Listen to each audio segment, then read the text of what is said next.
Just going to go for a little bit of Jack Dempsey technique. He talks about it in his book Championship Fighting, and he'll talk about a bit like in the sort of bare knuckle way, as Dempsey was in the 20s. So it's sort of coming out that bare knuckle early part of the century. So littler gloves obviously, but he would go, unlike the conventional way of turning the fist, it'd be more like the bare knuckle way of hitting with these three knuckles there. But he talked about the power line a lot. So basically the centre line of the body, and a little bit of an exercise against the wall. So basically you get against the wall and you go where your chin is to the wall, okay, and you'll feel that centre line, that power from there. Again, so I'm going to just do that now. So picture of Jack Dempsey there, but again, going to go from the chin height, okay, there. So it's completely straight. You don't lose anything there or there. There are other ways of sort of coming up high, protecting that there with this arm a little bit higher, with the shoulder higher, but we're going to go for this Dempsey technique. Straight down the centre line of the body, in line with the chin against the wall. So you can feel them three knuckles there. So sometimes you'll feel you want to deviate to there. I mean, sometimes it varies to the body. You might want to turn the fist over and hit with them two knuckles, but we're going with these three knuckles here, there. So the feel when you get to the wall, so you want to go dead centre to the chin level, and get them three knuckles against the wall, and just feel where that is. Okay, you can just feel it, and you can do it with the other one as well. So again, obviously the fist, make the fist there, and don't be sort of loose, you know, a proper fist there. And then you're going to come 2 foot away from the wall, so you get a little bit of a lean in, okay, so your weight's leaning in a little bit. So here, exactly the same thing, chin level, these three knuckles here, okay, 5th metatarsal, 4th and 3rd there. Okay, so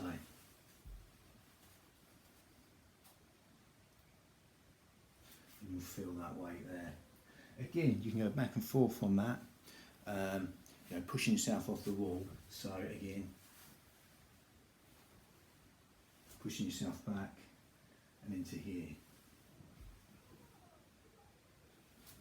Really feel that going in. So that centre line there. So you can, it's very, everything's solid. You're not losing anything mechanically wise. So obviously that wasn't the only way Dempsey punched.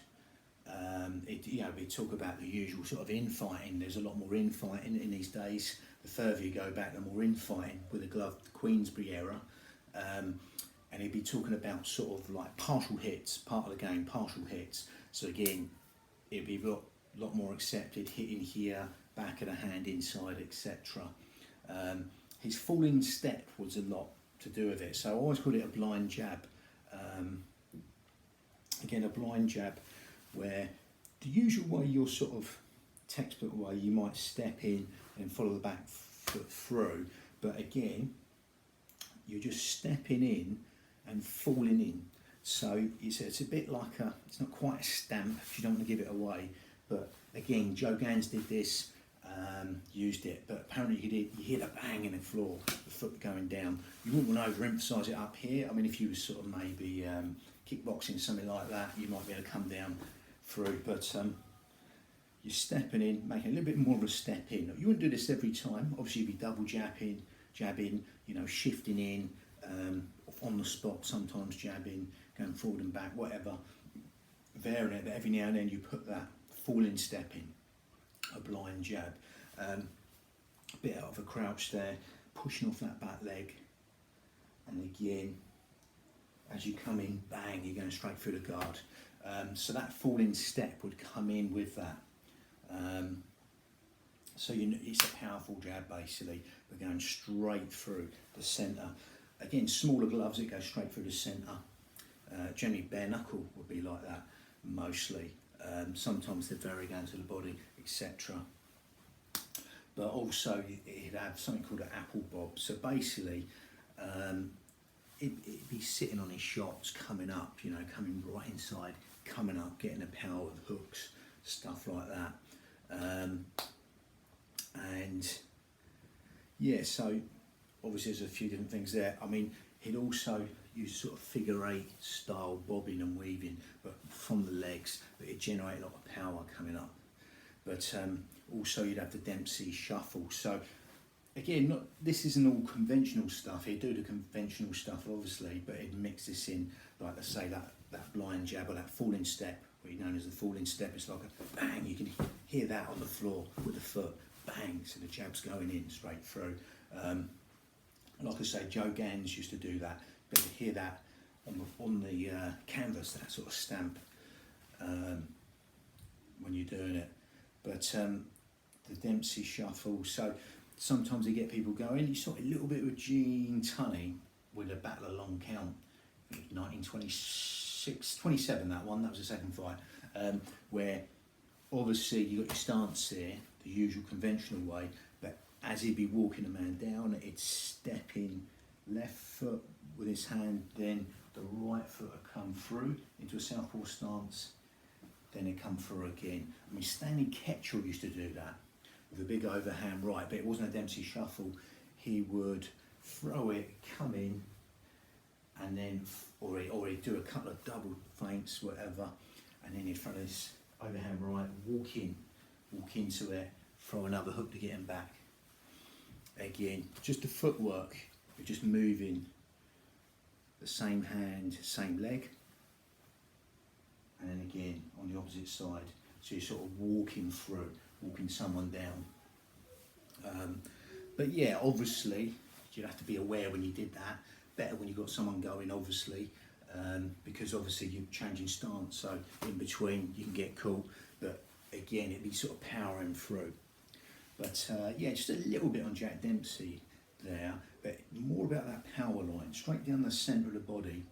And again, that little exercise against the wall, you just feel it. I mean, Gene Tunney used to do a lot of hand strengthening stuff on the floor. He used to get suffer with his hands.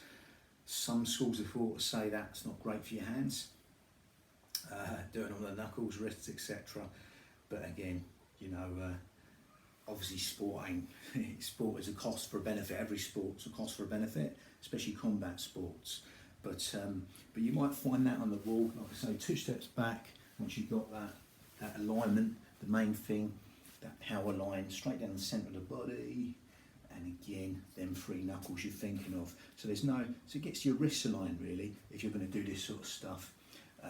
So I'm bringing up the shoulder there, it's a natural thing. But again, here. And then you can come back a little bit and just feel that, where you would do that. Obviously, he talked a little bit about when you're punching, keeping the hand loose also, and just tighten up at the end, that last bit. So you could always get something, you grab hold of something, you know, could be anything. I'm going to get something. There you go. Couple of, nothing too major, like a couple of pads like this. I've got a couple of supports there, so you could leave your hands loose at the end, bang, just get that on the wrist and then come back. So that sort of last crack at the end of a whip, so bang, you know, bang, then loosen off, bang. So you get that sort of speed going through, and then at the end, that last crack at the end of the whip, you tighten there. Okay, I'm just bringing that shoulder down at the moment, but again, I mean, shoulder helps there, but I just don't want to take that centre line. I'm just thinking it's more of a principle thing of where the centre line would be, but I like the shoulder a bit down there. Again, coming through, bang, there, that's where it tighten up, then loosen, coming back. So you've got the speed going in and out, or sort of falling back, but that tightening in. So just a little exercise, you could just sort of, it could be anything you grab in here. So again, tighten there, then loosen when you're coming back, that retrace, you're coming out, again, that retrace there. Obviously, centre line of the body, you're not going to be standing like this, you're going to be here, but obviously you can do a natural turn there, centre line of the body there, bang, But again, depending where the head is, you know what I mean? If your head's up there, you'll be punching there, you know what I mean? But just getting you aware of where that centre line is when he punches. So it might be like this, and also getting him 3 knuckles. And that sort of chin level, obviously you're not going to be always punching chin level because you'll be adjusting, etc. But it's more of a sort of mechanics, principles of punching going on there really. But like I say, obviously that's a very sort of brief description. He'll be doing all the sort of basics obviously as well. But I say that line jab, or that what you call a falling step, pushing off that back leg, bang, coming in there, obviously that power line, then 3 knuckles, straight through, someone's covering up there. Obviously that worked very well in them days. I mean, sort of you had, earlier than Dempsey had the kid gloves, what they call kid gloves, which sometimes be 2 to 4 ounce gloves. Joe Gann's times, bit before Dempsey, early part of the century. Obviously later on, you went to 8 ounce, 10 ounce, etc. Webbed thumb, etc. So you'd have all tricks inside. A lot of the inside fighting was allowed for a very long time. So you have a lot more in fighting going on, a lot more in fighting. So, you know, stuff like holding hitting would be a lot more sort of regular, really. Obviously people like Kid Norfolk, who would, you know how to use a thumb inside really, because it wasn't really to the 80s until they sort of webbed the thumb, do you know what I mean? So a lot of this stuff was just part of the game, they allowed to happen, you know, lacing people. I mean, I think, was it Duran one of the fights with Duran and Camacho, that's the first I sort of remember, like them covering up the lace bit. Duran used to like that, the lace up. But yeah, just a few things to think about. That was more for that against the wall really, just to get you aware of where that centre line is, then 3 knuckles there. Like I say, sometimes turning down to the body, you might want to turn that fist over. Obviously, I like that bit where you're just doing not quite there, not there, there. You get that sort of cutting motion going on. The crack end of the whip, that little turn there. People like Ali would sort of off the ropes with the rear right hand, you know, cut people with that sort of motion. And this is more that way, you know, it's nearer to the bare knuckle era, which was sort of, you know, at the end of the 1800s. Dempsey was about, you know, he won his title in 1919, Toledo, Ohio, against Jess Willard, July the 4th, yeah, but again, I digress. So just to talk a little bit about Jack Dempsey.